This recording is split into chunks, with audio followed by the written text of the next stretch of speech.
So hello everyone. आज के इस वीडियो में हम लोग रिवाइज करने वाले हैं electromagnetic induction from your NCERT. ठीक है। यहाँ पे टाइम भी देख लेना। अभी देखो रात के ऑलमोस्ट 1 बजने वाला है। ठीक है। तो ये कुछ मैं शो ऑफ करने के लिए नहीं बोल रहा हूँ कि रात के 1 बजने वाले हैं और मैं रिकॉर्डिंग कर रहा हूँ, बट ये मैं तुम लोगों के लिए कर रहा हूँ। तो इसका मतलब मैं जितना मेहनत कर रहा हूँ तुमको उससे डबल मेहनत करना है। ठीक है। और मेहनत करने से नहीं डरना है, क्योंकि हमको रिजल्ट अच्छा करना है। बोर्ड एग्जाम में हमको रिजल्ट अच्छा करना है। ठीक है। एटलीस्ट रिजल्ट का जो हो, कोशिश तो करना है। ठीक है। अच्छा, तो स्टार्ट करते हैं हम लोग अपना वीडियो। ठीक है। फंक्शन 11 जाओ, स्क्रीन बड़ा हो गया। ठीक है। ओके। सो इंट्रोडक्शन से स्टार्ट करते हैं। इंट्रोडक्शन में सबसे पहले क्या है? Definition of electromagnetic induction: the phenomena in which electric current is generated by varying magnetic field is called electromagnetic induction। ठीक है। डेफिनेशन वगैरह एनसीईआरटी की डेफिनेशन लिखना है आपको। ठीक है। तो ये फैराडे और हेनरी के एक्सपेरिमेंट। ठीक है। तो एक्सपेरिमेंट नंबर 1, एक्सपेरिमेंट नंबर 2, ठीक है, और एक्सपेरिमेंट नंबर 3, 3 एक्सपेरिमेंट है, तो ये आपको पढ़ना है। ठीक है। फिर हो गया आपका मैग्नेटिक फ्लक्स का डेफिनेशन। तो मैग्नेटिक फ्लक्स का डेफिनेशन इलेक्ट्रिक फ्लक्स का डेफिनेशन जैसा ही है। ठीक है। वहां पे phi equal to E dot A लिखा था, यहाँ पे phi is equal to B dot A, that is equal to B A cos theta. ठीक है। और मैग्नेटिक फ्लक्स एक स्केलर क्वांटिटी है, उसका यूनिट क्या है? ऐसा unit of magnetic flux is weber और टेस्ला मीटर स्क्वायर। ठीक है। टेस्ला मीटर स्क्वायर या weber. Magnetic flux is a scalar quantity. तो ये सब 1 मार्क के लिए पूछ सकते हैं। ठीक है। फिर आगे हम लोग Faraday's law of induction, Faraday's laws of induction. ठीक है। अब देखो यहाँ पे बहुत सारे स्टूडेंट के मैंने नोट्स में भी देखा है और कुछ रेफरेंस बुक में भी दिखा है कि फैराडे के जो लॉ थे ना, वो फर्स्ट लॉ सेकंड लॉ ऐसा कुछ है। ठीक है। ऐसा कुछ नहीं है यार, फैराडे ने सिर्फ एक ही लॉ दिया था। ठीक है। तो देखिए, Faraday's law of electromagnetic induction सिर्फ एक ही लॉ ही है। ठीक है। लॉ क्या है? The magnitude of induced EMF in a circuit is equal to time rate of change of magnetic flux। ठीक है। मतलब basically EMF is equal to rate of change in magnetic flux. यहाँ पे E is equal to minus D phi by D T लिखा है, मतलब यहाँ पे उन्होंने EMF का डायरेक्शन के बारे में भी बता दिया है। बट फैराडे ने ऐसा नहीं किया था। ठीक है। तो फैराडे ने बेसिकली जो लिखा था ना, वो आपको यहाँ पे, मतलब फैराडे का था कि E is equal to D phi by D T. ठीक है। मतलब फैराडे ने ईएमएफ का डायरेक्शन के बारे में नहीं बताया था। ये जो माइनस साइन आया है, माइनस साइन यहाँ पे जो माइनस साइन दिया हुआ है, this minus sign is because of the direction of EMF. ठीक है। The negative sign indicates the direction of EMF. ठीक है। And hence the direction of current in the close loop. But ये जो direction के बारे में फैराडे ने नहीं बताया था, ये लेंस ने बताया था। ठीक है। तो उसके बाद हम लोग आते हैं लेंस लॉ पे। ठीक है। Lenz law and conservation of energy. ठीक है। Lenz law and conservation of energy. तो लेंस लॉ का स्टेटमेंट क्या है? Polarity of induced EMF is such that it tends to produce a current which opposes the change in magnetic flux that produce it। तो ये हो गया statement of Lenz law. ठीक है।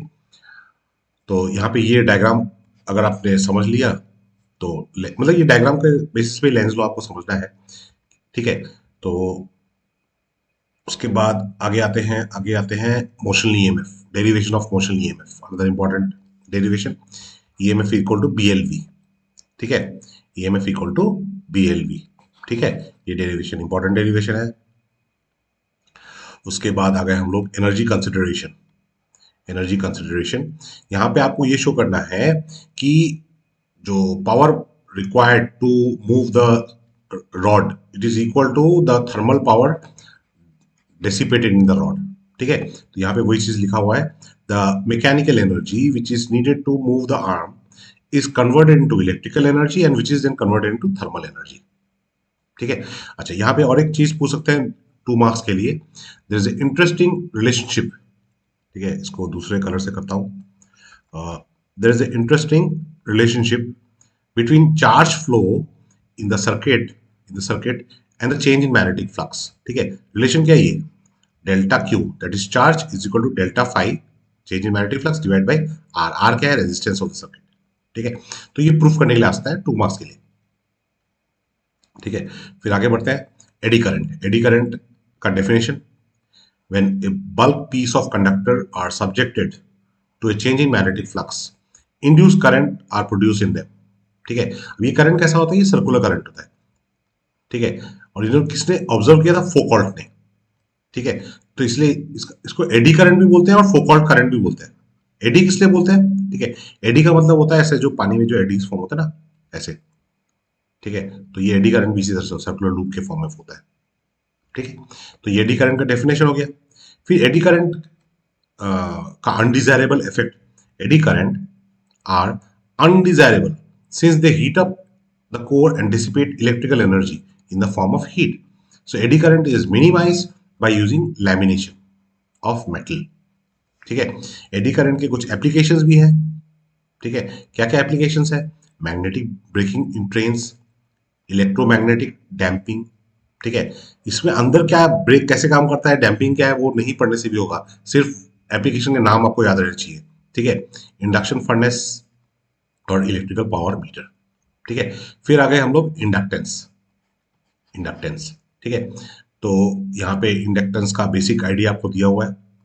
ठीक है, इंडक्टेंस का बेसिक आइडिया आपको यहाँ पे समझाया हुआ है। ठीक है, बट आपको यहाँ पे बेसिकली आपको क्या लिखना है, पढ़ना क्या है कि इंडक्टेंस जो है वो आपको पता होना चाहिए, जैसे स्केलर क्वांटिटी, उसका डायमेंशन फॉर्मूला क्या है। ठीक है, उसका यूनिट क्या है, ऐसा unit of inductance is Henry. ठीक है, अब इंडक्टेंस दो तरह के होते हैं। ठीक है, एक होता है म्यूचुअल इंडक्टेंस और एक होता है सेल्फ इंडक्टेंस। ठीक है, तो सबसे पहले यहाँ पे म्यूचुअल इंडक्टेंस निकाला है। देखिए म्यूचुअल इंडक्टेंस में यहाँ पे क्या किया है इन्होंने, दो सोलेनॉइड लिए हैं। ठीक है, और सोलेनॉइड में आपने शो किया है कि M12 और M21, mutual inductance of two with respect to one and one with respect to two, उसका जो वैल्यू है ना वो सेम है। ठीक है, वो सेम आ रहा है। ठीक है, अच्छा यहाँ पे mutual inductance of a pair of coils or solenoid depends on their separation as well as relative orientation। अब ये प्रूफ करने के लिए आता है तो मतलब आपको ये एक्सप्रेशन प्रूफ करना पड़ेगा। ठीक है, तो यहाँ पे सोलेनॉइड के लिए किया है, यहाँ पे पेयर ऑफ कॉइल के लिए एक एग्जांपल दिया हुआ है, ये भी आप देख लीजिए, बोर्ड एग्जाम में पहले आ चुका है। ठीक है, ये expression for mutual inductance and EMF. ठीक है, तो यहाँ पे इस एक्सप्रेशन से आपको डिफाइन करने के लिए पूछ सकते हैं कि 1 हेनरी ऑफ म्यूचुअल इंडक्टेंस को कैसे डिफाइन करते हैं। ठीक है, फिर आ गए सेल्फ इंडक्टेंस। ठीक है, सेल्फ इंडक्टेंस क्या है? EMF is induced in a single coil due to change in magnetic flux through the coil by means of varying current through the same coil। मतलब जिस कॉइल में फ्लक्स चेंज हो रहा है, ईएमएफ उसी coil में इंड्यूस हो रहा है। ठीक है, this phenomena is called self induction. ठीक है, फिर वहां पे सेल्फ इंडक्टेंस क्या होता है, कोफिशिएंट ऑफ सेल्फ इंडक्शन। ठीक है, फिर E is equal to -L/di/dt जो आया सेल्फ इंडक्टेंस के लिए, तो यह माइनस साइन क्या शो करता है कि जो सेल्फ इंड्यूस ईएमएफ है always opposes the change in current in the coil, change in the current in the coil. मतलब देखो यहाँ पे E है इज इक्वल टू -L/di/dt, मतलब करंट चेंज हो रहा है, इसके वजह से ईएमएफ इंड्यूस हो रहा है। तो ये ईएमएफ का डायरेक्शन और जो rate of change in current है उसके बीच में एक माइनस साइन है। माइनस साइन का मतलब क्या है कि ये दोनों एक दूसरे को अपोज कर रहे हैं। क्यों अपोज कर रहे हैं? Because of Lenz law, because of Lenz law. ठीक है, फिर आपका ये deduction for self inductance of a solenoid. ठीक है, L is equal to mu naught N square AL। ठीक है, तो यहाँ पे हमारा ऑब्जर्वेशन क्या है? ऑब्जर्वेशन ये है कि self inductance of a coil depends on its geometry and permeability of the medium. Self induce EMF is also called back EMF. ठीक है, बैक ईएमएफ बोलते हैं। Self inductance plays the role of inertia. ठीक है, यहाँ पे energy का expression W is equal to half Li square. ठीक है, L क्या है यहाँ पे? L इज इलेक्ट्रिकल, जो इंडक्टेंस है उसको इलेक्ट्रिकल इनर्शिया भी बोलते हैं। क्यों बोलते हैं? Because it opposes the growth and decay of current in the circuit. ठीक है, अच्छा कॉइल में अगर सेल्फ इंडक्टेंस और म्यूचुअल इंडक्टेंस दोनों होगा तब आपका ये वाला एक्सप्रेशन होगा।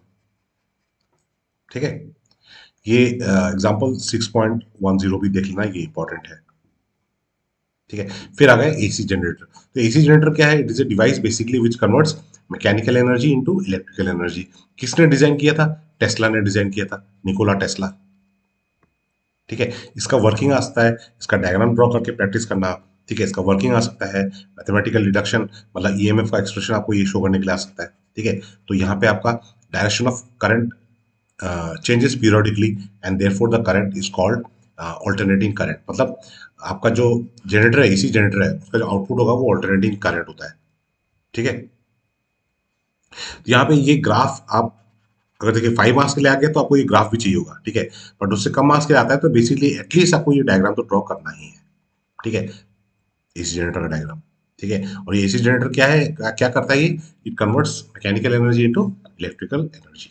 ठीक है, यहाँ पे और एक क्वेश्चन पूछा जा चुका है, जो फ्रीक्वेंसी है जो यहाँ इंडिया में होता है जनरेट करते हैं, वो 50 हर्ट्स में होता है। ठीक है, तो इंडिया का फ्रीक्वेंसी पूछा गया था। यूएसए का क्या है, वो 60 हर्ट्स है। फ्रीक्वेंसी मतलब जिस फ्रीक्वेंसी से कॉइल घूमता है उसी फ्रीक्वेंसी का करंट मिलता है। ठीक है, तो इंडिया में अगर 50 हर्ट्स फ्रीक्वेंसी है, मतलब जो ऑल्टरनेटिंग करंट हमारे घर में आता है वो 50 हर्ट्स का आता है। इसका मतलब जो कॉइल घूमता है, जहाँ पे पावर जनरेट हो रहा है, इलेक्ट्रिकल एनर्जी जनरेट होता है, तो वो जो कॉइल घूम रहा है उसका फ्रीक्वेंसी कितना होगा, 50 हर्ट्स। ठीक है, सो ये हो गया आपका चैप्टर इलेक्ट्रोमैग्नेटिक इंडक्शन। ठीक है,